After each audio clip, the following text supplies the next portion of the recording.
Yan, update muna po natin itong MRT7 project dito sa University Station.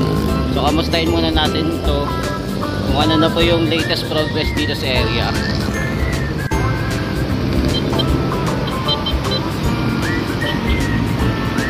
Yan, nag-quick update lang tayo dito sa MRT7 project sa University Station.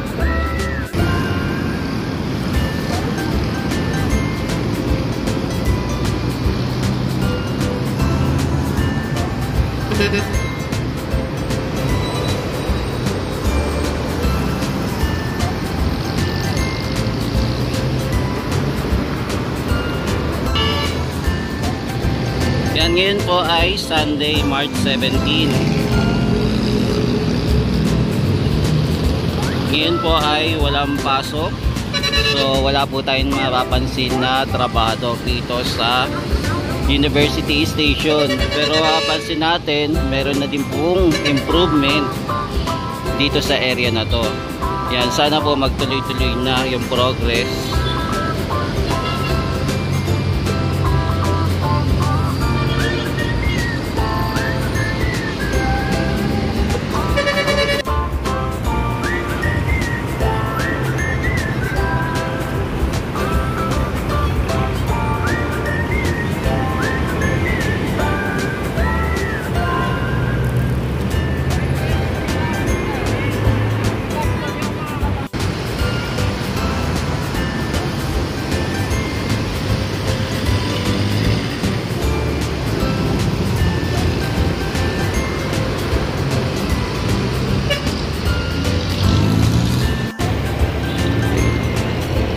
Yan, ito po muna yung quick update natin dito sa MRT7 project dito sa Commonwealth Avenue, malapit po sa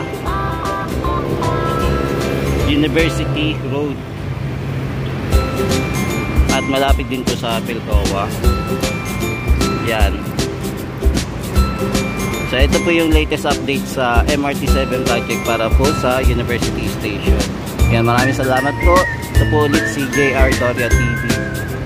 Ingat-ingat po and God bless. Mahali natin ang Pilipinas. Thank you po.